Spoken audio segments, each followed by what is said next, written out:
Good Tuesday afternoon, everyone. Mark Abrams here in Philadelphia. Let's go out to, I believe you still in Ohio, Chris Pearson? Actually, I'm in Florida. We just landed today. I'm I in just Hollywood, landed Florida. today.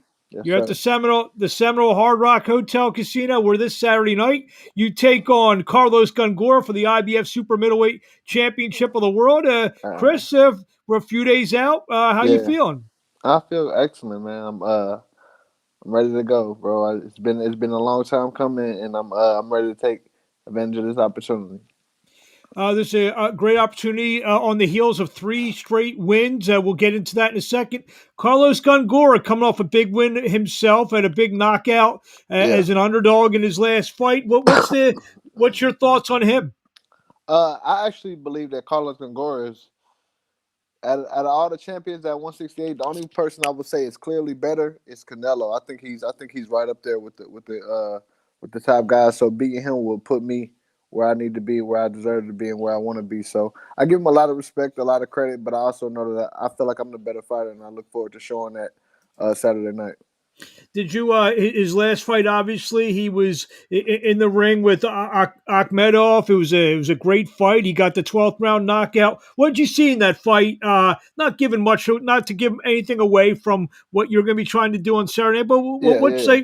what's like your Uh, general scouting report on him? um, I think that our fight will be, high speed chess. I feel like we do a lot of similar things. I feel like he likes to pick his fight in spurts, and I think that's what got him the knockout in that last fight. Because that guy, if you fight a guy that stays at one speed, if you can withstand the pressure, then it's only a matter of time before that starts breaking down, and that's exactly what happened. He was able to touch the guy throughout the fight with sharp counter shots, and once that guy's level lowered, it was just a matter of time. So I'm not that type of fighter. I won't make those kind of mistakes. I think this fight is going to be a matter of who gets there first and who controls the range, and I feel like I'm better at that. So I don't think it's gonna be an easy fight at all. But in boxing, you never know. I think we both got knockout power. I think we both are tactical fighters, and we know how to set traps. So I think it's gonna be interesting. I think the fans are gonna enjoy it for as long as they go.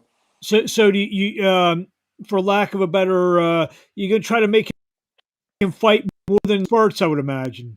I'm just going to get the job done. I don't necessarily go in with a distinctive plan. I look at what he's capable of and what he does well, and what I feel like he does well is he's an outstanding counterpuncher, and I recognize that because I believe I'm an outstanding counterpuncher. So I think it's just going to be a matter of who controls the range and who's smarter, and who gets there first. So we shall see.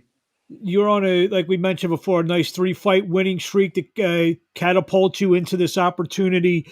Yeah, Um, Confidence level. I mean, is this the most confident you've been as a pro? I know when you were coming up, you won your first 11, 12 yeah, fights. You were a much talked about prospect. yeah, Couple little road bumps. yeah. But now, where's your confidence now? I'm 30 years old. At this point, I'm seasoned. I'm proving to myself. Early in my career, everybody wanted me to, fight 154, and I didn't necessarily feel like I was comfortable. So I never really went to the fights healthy. I felt, you know what I mean. And even though that this is a 3 week notice fight, and everything kind of spells disaster, because he's coming off his biggest victory. I know he's confident and feeling good and in rhythm. But I'm as confident, if not more, than I've ever been, just from the experience and understanding the sport, understanding myself, knowing my capabilities, and knowing what it takes to win. And I'm just excited to be here. I'm excited for this opportunity. I'm excited to actually go in and do what I'm capable of doing and leaving with a world title. You mentioned 168 pounds, a pretty hot division.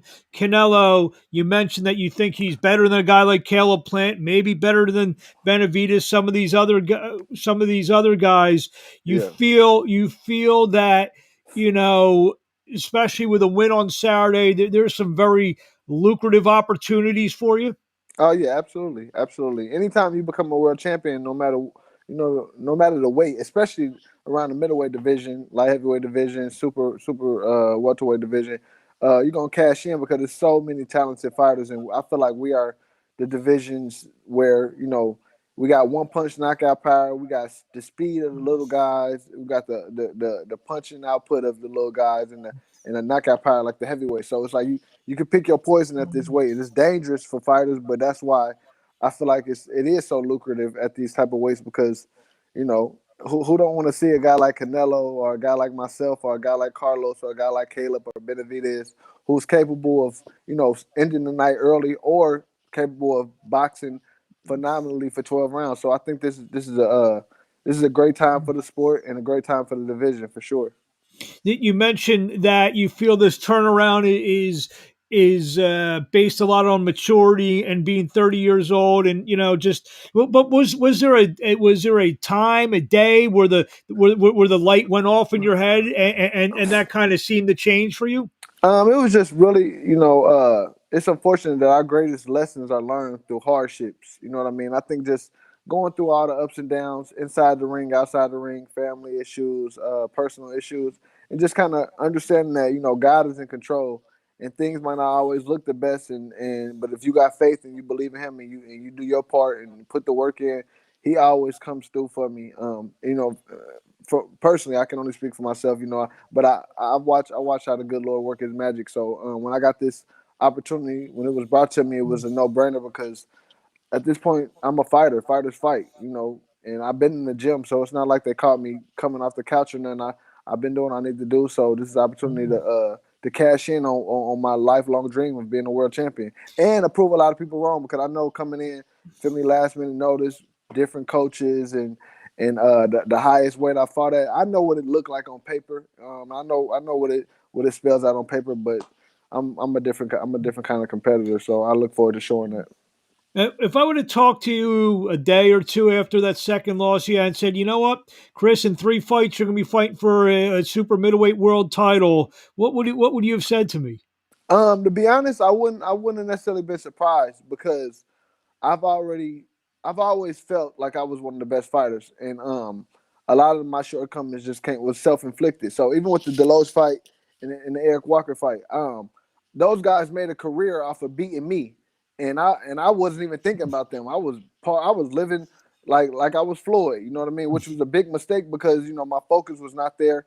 And outside of that, I had a lot of things going on within my family that was really kind of slugging me, and those are growing pains that you can't speed through. You got to go through it to learn from it. And I'm glad I went through it because it's made me tougher mentally. And that's why, like I said, when they called me with an opportunity like this, and I've been in the gym, it's like, of course, my head coach Al Mitchell and my other head coach Manny Robles. Neither one of them are in my corner because I know that they're like you're not a 168. This not a they probably from the paper, it looks like like I'm taking it for whatever reason. But man, I was the number one amateur at 165. I'm naturally a bigger and stronger guy at a heavier weight, and I look forward to showing that. I don't have no excuses. I don't have. I'm not looking at this like a half empty glass. I'm looking at it like it's almost filled up to the rim. I get the opportunity to become a world champion. I've been boxing since I was 7 years old. Fighters fight. You know what I mean? Like this is what I signed up for. So being at the age I am now and the mindset I have now, I recognize that it's an opportunity. It's nothing but that. So I'm gonna go in there and take advantage. And I work with a lot of fighters, and I tell them sometimes, this is an IBO world title fight. Opportunities like this, they don't fall off the trees all the time. Absolutely not. This is my 10th year as a pro, and I've been offered Demetrius Andretti numerous times. I was offered the Canelo fight a couple different times, but I know the position I was in. Who wants to fight a crafty southpaw that can punch and box? That's not a superstar. You're not going to make millions of dollars. Like I was in a position of high risk, low reward. So this winning this fight will put me in a position to be able to kind of call out the other champions, and like you said, put myself in a position to make a lucrative payday and add to my legacy. But ultimately, we prize fighters. We fight.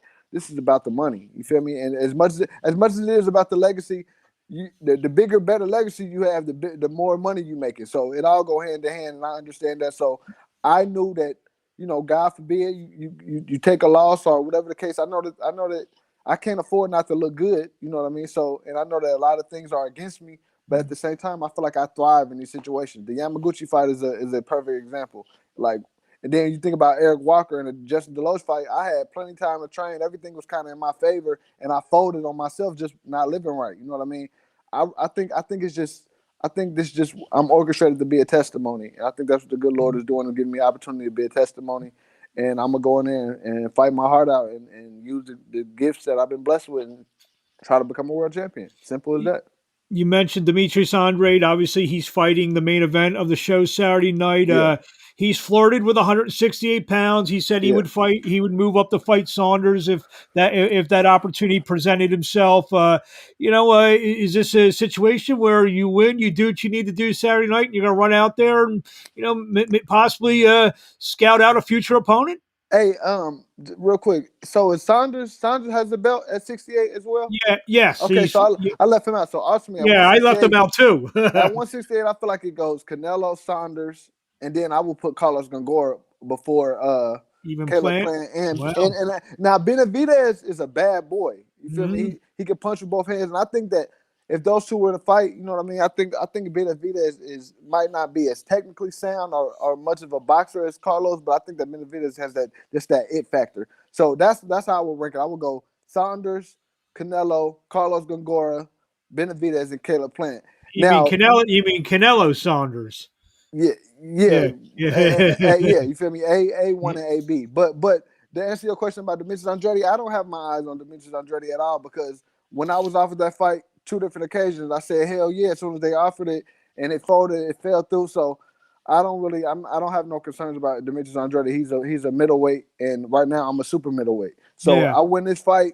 If I'm gonna call out anybody, it's gonna be one of the names that I've named. You feel me? But ultimately, my focus is Carlos Gongora. I got my hands full with him. You know what I mean? He's a talented boxer. He's coming, and more so just being talented, he's coming off the biggest one of his career. So I know what that does to your confidence. I know what it's like, being an underdog and cashing in. So I look forward to him trying to bring it. But I also look forward to using that against him, because I'm ready. You know what I mean? Just to go off the tracks a minute, we mentioned Saunders and Canelo. They're fighting on May 8th. What are your thoughts on Oh fight? A yeah, so lot. they are fighting. Okay, so all that's confirmed. Um, I I feel like Canelo has earned the right to put himself in a position to where you gotta look at it like almost like Floyd Mayweather fighting. You can't bet against Canelo. You know what I mean? He punches great with both hands. He goes to the body. He got great defense. Saunders has all the tools to pose a tremendous real threat, but man, Canelo hasn't folded yet. So I can't see Saunders being the one to force him, to force his hand. I feel like it would take a guy like me, or I really only see myself being able to beat Canelo. And that might be a little biased, but that's just how I look at it. I think he's the best fighter in the world in boxing, period. So I would look forward to eventually, put myself in position to prove myself against him. But like I said, my hands is full right now with Carlos Gongora, so that's my main focus. There you have it. Anything you want to say to the fans out there before you see Saturday night live on DAZN taking on Um, Carlos Gongora, IBO uh, Super Middleweight Championship? to the fans, tune in. You guys are going to see some good, high class, skillful boxing. Some real steppers in there. So if you're a fan of the sport, tune in and watch a great fight. And look forward to seeing more from me, Chris Pearson, Chris And Sweet Pea Pearson. where do we see you on social media? Man, I'm going through it right now with social media. My Twitter is hacked. Ooh. My IG is hacked. I got to message my account to the guy who's running my account and asked him to post stuff. It's a shit show right now with the whole social media. So my thing is, let me go handle this business Saturday, and I'm gonna have to start from scratch, and then you guys can find me then. But if y'all looking for me, y'all see y'all Saturday on DAZN. Well, if you when you win on Saturday, is the first picture going to be this one with the belt holding up? Absolutely, absolutely, absolutely. There you have it, Chris Pearson. We look forward to seeing you Saturday Night Live in Hollywood, Florida. Yes, Best of sir. luck, and we'll talk to you soon.